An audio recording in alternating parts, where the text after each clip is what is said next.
Inilah kisah yang nyaris tak dipercaya orang. Seorang preman pasar yang dikenal kebal, tak mempan pukulan dan senjata tajam, akhirnya dipermalukan di depan ratusan orang. Lebih mengejutkan lagi, orang yang membuatnya bertekuk lutut bukanlah polisi atau pendekar, melainkan seorang kakek tua penjual cilok. Adegan menegangkan ini terjadi di tengah pasar, saat sang preman mencoba memeras pedagang kecil. Apa yang terjadi selanjutnya membuat semua orang ternganga. Tonton sampai habis, dan rasakan ketegangan setiap detiknya. Jangan lupa like, tulis pendapatmu di kolom komentar, dan subscribe untuk kisah menegangkan lainnya. Di sebuah pasar tradisional yang selalu dipenuhi suara riuh pedagang menawarkan dagangannya, aroma rempah yang menggoda, dan hiruk-pikuk langkah kaki para pembeli, ada satu sosok yang membuat semua orang menunduk dan menahan napas setiap kali ia lewat. Namanya Bara. Tubuhnya tegap dan tinggi, kulitnya dipenuhi tato-tato yang membentang dari leher hingga lengan, dan tatapan matanya dingin seperti baja. Bara bukan sekadar preman biasa, dia adalah penguasa pasar. Semua pedagang, dari yang menjual sayur mayur hingga kain batik, tahu betul bahwa di balik setiap senyumnya yang jarang muncul, ada ancaman yang siap menghantam kapan saja. Setiap pagi, Bara berjalan menyusuri lorong-lorong pasar dengan langkah tenang namun penuh wibawa. Asap rokok selalu mengepul dari bibirnya, membentuk awan tipis yang mengikuti kemanapun ia pergi. Orang-orang yang tadinya bercakap-cakap langsung terdiam, menunduk, atau pura-pura sibuk merapikan dagangan begitu Bara melintas. Anak-anak kecil yang biasanya berlari-larian di gang pasar pun buru-buru bersembunyi di balik tubuh ibunya. Bara bukan hanya ditakuti, tapi juga dipercaya memiliki kesaktian yang membuatnya tak terkalahkan. Konon, ia pernah dipukul dengan balok kayu besar tapi tetap berdiri tegak. Bahkan ada cerita ia pernah ditembak namun pelurunya hanya meninggalkan goresan kecil di kulitnya. Kabar tentang kekebalan Bara menyebar dari mulut ke mulut, membuat citranya kian menyeramkan. Tak ada yang berani menantang atau melawannya. Beberapa orang yang pernah mencoba hanya berakhir tergeletak di jalan pasar, menahan rasa sakit sambil dihina oleh para anak buah Bara. Dan bagi para pedagang, bertahan hidup di pasar ini berarti membayar setoran keamanan setiap hari. Meski menyakitkan, mereka terpaksa mengalah demi melindungi diri dan dagangan mereka. Hari itu, mentari baru saja naik setinggi pohon kelapa. Sinarnya menerobos celah-celah atap seng dan tenda biru para pedagang. Pasar mulai ramai. Bau ikan asin bercampur dengan wangi kopi tubruk. Suara penjual sayur bersahutan dengan tukang ayam yang memanggil pembeli. Namun suasana hangat itu perlahan memudar ketika Bara muncul dari arah gerbang.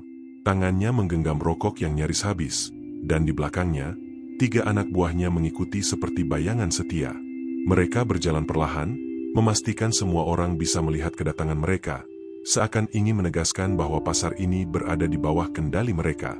Langkah Bara berhenti di sebuah lapak sederhana di pojok pasar.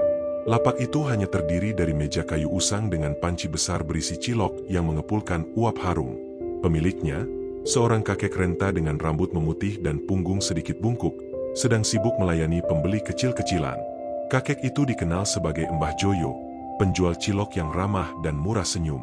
Meski usianya sudah melewati 7 dekade, ia tetap berangkat ke pasar setiap pagi membawa gerobak tuanya. Semua orang menyukai cilok buatannya karena rasanya yang kenyal, gurih, dan penuh kenangan masa kecil.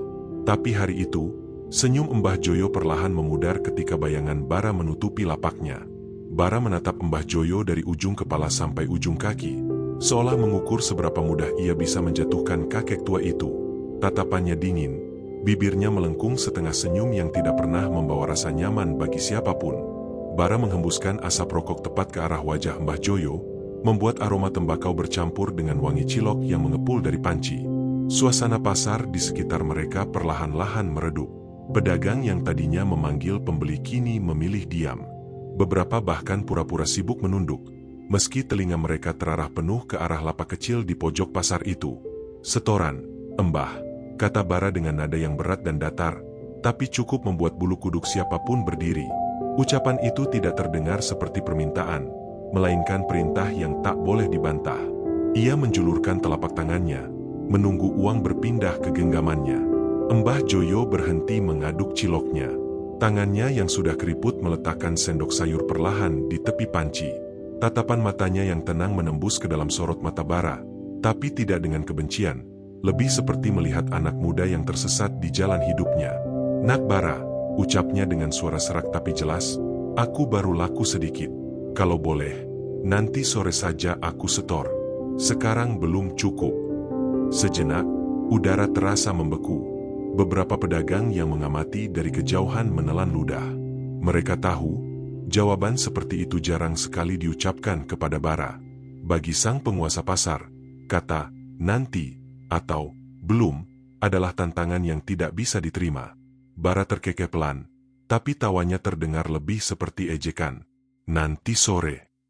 Ia mengulang ucapan itu sambil mengangkat sebelah alisnya. "Kamu pikir ini pasar amal? Atau kamu mau ngajarin aku bersabar?" Ujung rokoknya ia sentuhkan ke sisi meja kayu, meninggalkan bekas hangus kecil. Lalu dengan gerakan kasar ia meraih panci cilok dan membaliknya ke tanah. Cilok panas bergelinding di lantai pasar yang kotor. Uapnya masih mengepul, tapi kini bercampur dengan debu, pasir, dan sisa-sisa sayur yang terinjak-injak. Beberapa pembeli yang tadi mengantri menutup mulutnya, terkejut dan iba melihat pemandangan itu. Anak-anak kecil yang biasanya senang menerima cilok gratis dari Mbah Joyo pun terdiam. Matanya membesar karena takut. Namun yang membuat suasana semakin aneh adalah reaksi Mbah Joyo. Tidak ada teriakan marah. Tidak ada wajah memerah karena emosi. Kakek itu hanya menarik napas panjang, lalu berjongkok perlahan, memunguti satu persatu cilok yang sudah jatuh. Tangannya gemetar, bukan karena takut, tapi karena usianya yang sudah tua. Sambil memungut cilok-cilok itu, ia berkata pelan, nyaris seperti bicara kepada dirinya sendiri.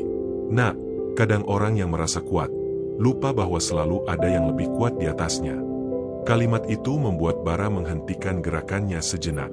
Ada kilatan heran di matanya, tapi cepat ia tutupi dengan tawa keras. "Kamu mau ngancam aku, Mbah?" tanyanya sambil melangkah mendekat.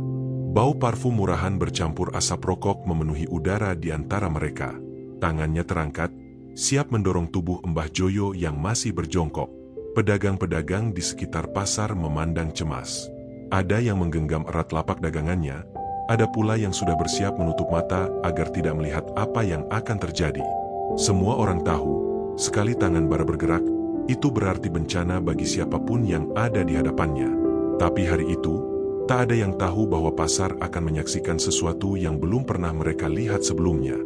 Bara mengangkat tangannya, siap mendorong tubuh Mbah Joyo yang masih berjongkok memunguti cilok. Namun sebelum tangan itu sempat menyentuh, gerakan cepat yang tak disangka-sangka terjadi. Tangan keriput Mbah Joyo menyambar pergelangan Bara dengan cengkeraman yang begitu kuat hingga membuat sang preman terhenti. Sentuhan itu bukan hanya menghentikan gerakannya, tetapi juga menimbulkan sensasi aneh, rasa kebas yang merambat dari pergelangan hingga ke bahu. Bara spontan mencoba melepaskan diri, tapi cengkeraman itu seperti besi yang sulit dilawan. Wajah Bara berubah.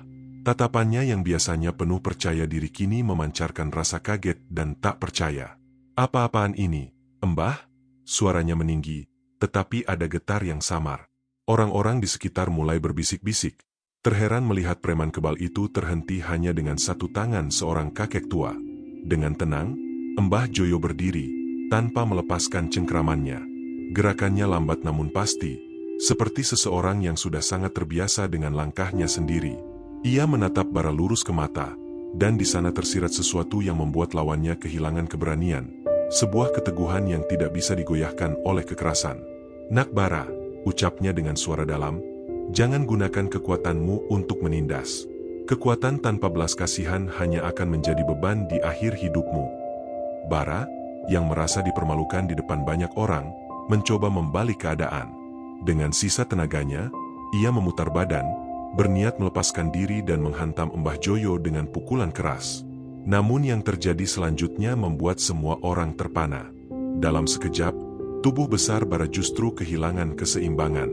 Kakek itu hanya menggeser kakinya sedikit, memanfaatkan tenaga lawan, lalu menekuk siku Bara dengan teknik sederhana namun mematikan.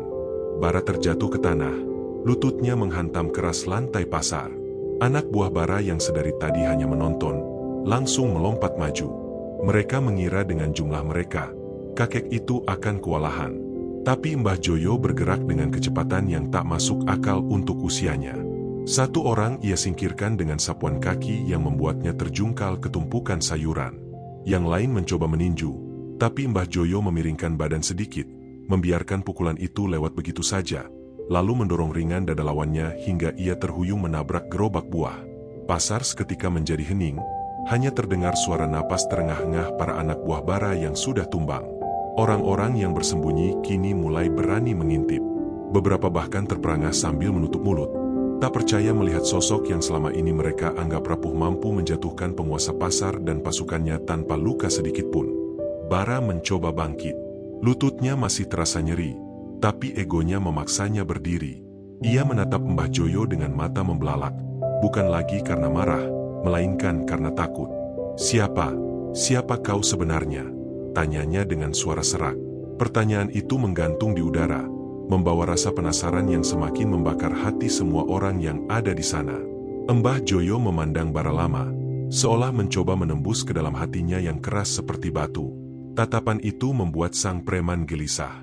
Di balik mata keriput itu, ada sesuatu yang berat, sesuatu yang mengandung kisah panjang yang belum pernah diungkapkan. Setelah menarik napas pelan, Mbah Joyo berkata dengan suara tenang namun dalam, "Aku ini hanya seorang penjual cilok sekarang. Tapi dulu, aku pernah menjadi murid terakhir dari Ki Wiroguno."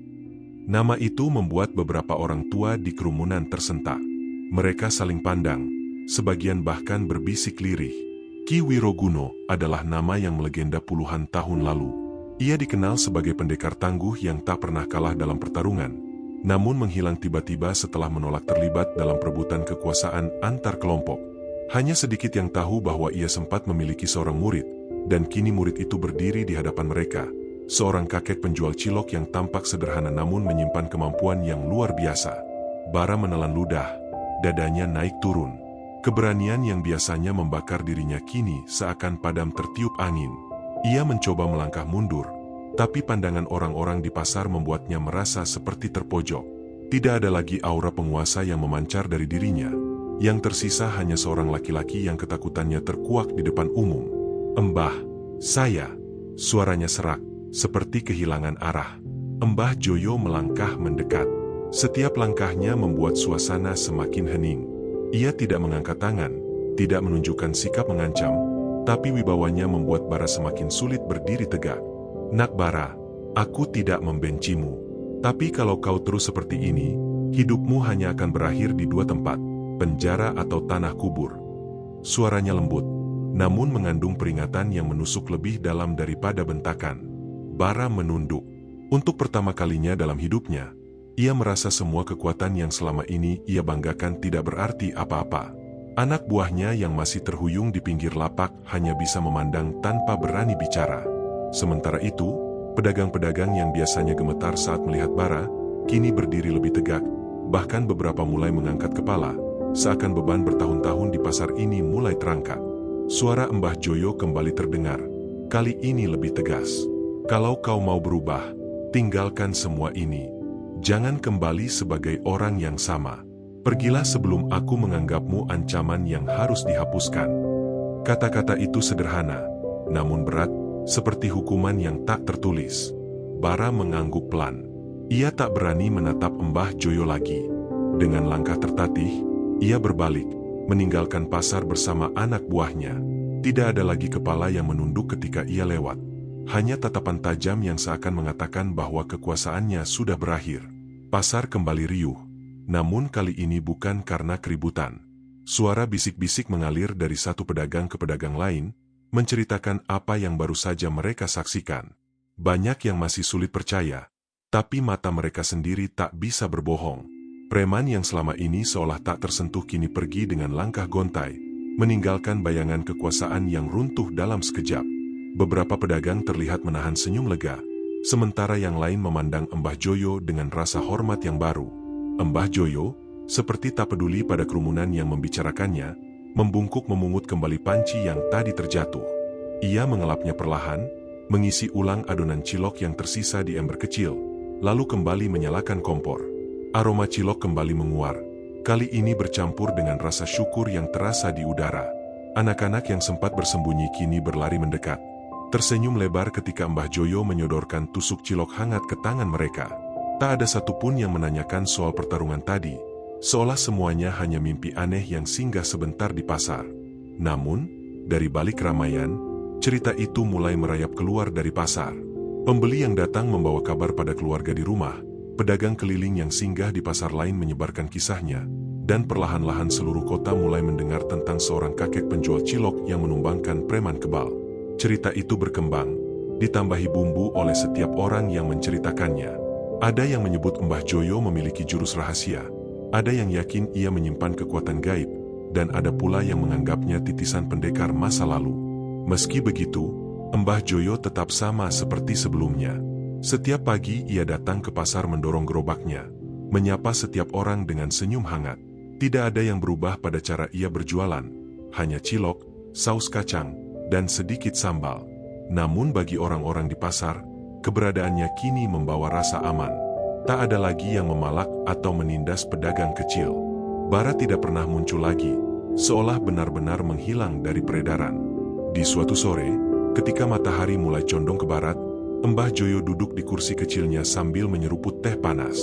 Tatapannya menyapu pasar yang kini ramai dengan tawa dan obrolan ringan. Hatinya tenang. Ia tahu, bukan kekuatan tangannya yang membuat hari itu berubah, tetapi keberanian untuk berdiri di antara ketidakadilan. Dan bagi Mbah Joyo, itu sudah cukup. Esok pagi, ia akan kembali menjual cilok seperti biasa, membiarkan waktu yang menyimpan rahasia kisahnya, sementara pasar ini terus hidup dengan damai. Kisah ini hanyalah fiksi, lahir dari imajinasi untuk menghadirkan cerita yang menghibur dan memberi pesan moral. Tokoh, tempat, dan kejadian di dalamnya tidak nyata, serta tidak dimaksudkan untuk menggambarkan orang atau peristiwa sebenarnya. Jika ada kesamaan nama atau situasi, itu murni kebetulan semata. Pesan yang ingin disampaikan sederhana, keberanian untuk melawan ketidakadilan tidak selalu datang dari mereka yang muda dan kuat, tetapi bisa juga dari hati yang tulus dan penuh kasih. Semoga kisah ini menjadi pengingat bahwa kebaikan akan selalu menemukan jalannya.